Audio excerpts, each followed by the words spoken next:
दोस्तों अभी एक खबर आई है जिसमें इलेक्ट्रिक स्कूटर बनाने वाली सभी कंपनीज़ की, जिसमें ओला इलेक्ट्रिक, एथर, टीवीएस और वीडा ने हाल ही में प्रोडक्शन की प्राइस को कम रखा है, जिससे कि वो सरकार से ज़्यादा सब्सिडी की डिमांड कर सके। तो दोस्तों आगे न्यूज़ बताने से पहले मैं आपको इलेक्ट्रिक स्कूटर में मिलने वाली सब्सिडी के बारे में बता देता हूँ। यहाँ पर इलेक्ट्रिक व्हीकल में दो तरीके की सब्सिडी मिलती है, एक जो सेंट्रल गवर्नमेंट जो मैन्युफैक्चर को देती है और सेकेंड स्टेट गवर्नमेंट सब्सिडी जो कि हम कस्टमर को मिलती है। यहाँ पर ईवी मैन्युफैक्चर को सरकार की तरफ से 15,000 पर किलोवाट पर सब्सिडी दी जाती है, जिसमें कि वो स्कूटर की प्राइस मैक्सिमम 1.5 लाख रुपए तक रख सकते हैं, तो उसकी सब्सिडी मिल जाएगी। अगर इस कंडीशन से कंपनी बाहर हो जाती है तो उनको ये सब्सिडी नहीं मिलेगी। तो अब आप समझ गए होंगे कि कोई भी इलेक्ट्रिक स्कूटर 1.5 लाख रुपए से ऊपर नहीं जाता है और स्टेट सब्सिडी सभी स्टेट में अलग अलग होती है। जैसे मैं दिल्ली की बात करूं तो 5,000 पर किलोवाट के हिसाब से सब्सिडी मिलती है। इसी तरीके से सभी स्टेट की सब्सिडी अलग अलग होती है। इसके ऊपर एक वीडियो ऑलरेडी अपलोड है। नाउ अब मैं मेन टॉपिक पर आता हूँ। गवर्नमेंट के कुछ ऑफिसर ने सभी कंपनी से पूछा कि आप सभी ने प्रोडक्ट की प्राइस क्यों कम कर रखी है, जो कि उसकी रिटेल वैल्यू है वो थोड़ी ज़्यादा है।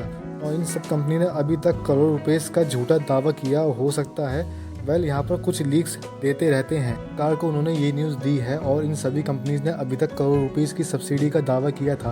और जब इन सभी कंपनीज को ये पता चला कि उन पर ये एलिगेशन लगाए जा रहे हैं, तो इस पर सिर्फ ओला कंपनी ने जवाब दिया है कि वो इस एलिगेशन को डिनाई करते हैं और इस तरह का कोई नोटिस गवर्नमेंट की तरफ से नहीं मिला, जबकि बाकी कंपनी ने अभी तक कोई जवाब नहीं दिया ना। और बात कर लेते हैं कि सभी कंपनीज ने आखिर किया क्या है। और उन्होंने चार्जर सॉफ्टवेयर और इस तरह के कंपोनेंट है जिसको उन्होंने स्कूटर से अलग सेल किया है। और आप सभी को पता है कि टीवीएस कंपनी का, अगर आप टीवीएस iQube लेने जाते हैं तो उसके साथ चार्जर को आपको 10,000 अलग से देने पड़ते हैं। और इस तरीके से जब ओला स्कूटर बाय किया होगा तो उसका चार्जर का बिल होगा वो आपको अलग से देखने को मिला होगा। तो इस तरीके से कंपनी चार्जर को अलग अलग सेल कर रही है और कुछ अदर इम्पोर्टेंट पार्ट भी हैं जो अलग अलग सेल हो रहे हैं, जिनको देखते हुए सरकार को जांच शुरू कर दी है। वहीं अब सरकार ने सारे मामले की जांच की राय देते हुए सरकार इनके अलावा सभी मैन्युफैक्चरर को टारगेट करना स्टार्ट कर दिया है। अब इस पर कुछ कस्टमर्स ये भी बताते हैं कि जब वो एक ब्रांड का मल्टीपल स्कूटर खरीदते हैं तो उनका अलग अलग चार्जर लेने की ज़रूरत नहीं है, जबकि कंपनी चार्जर इंक्लूड करके देती है, यानी कि ज़बरदस्ती चार्जर चिपका देती है और उनको स्कूटर उस यूज़र एक्सपीरियंस को बेहतर बनाने के लिए अलग से सॉफ्टवेयर को ऐड ऑन किया जाता है, जिसकी इतनी ज़्यादा ज़रूरत नहीं होती है और कंपनी उसका भी अलग से चार्ज लगा देती है।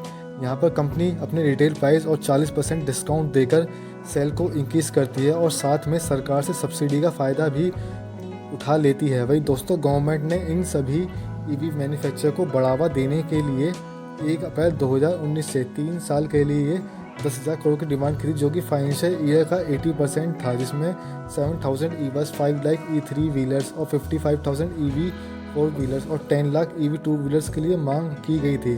तो अब आप समझ गए होंगे कि इतने बड़े ईवी मैन्युफैक्चर किस तरीके से सब्सिडी का फ़ायदा उठा रहे हैं। बाकी ये इन्वेस्टिगेशन चल रही है, उनका रिजल्ट आना भी बाकी है। वही आपकी क्या राय है कमेंट में ज़रूर बताएं। और इस तरीके की ईवी न्यूज़ के लिए आप हमारा चैनल को सब्सक्राइब करें और नोटिफिकेशन ऑन कर लें ताकि वीडियो अपलोड होते ही आप तक पहुंच जाए। बाकी मिलते हैं नेक्स्ट वीडियो में। So thank you so much.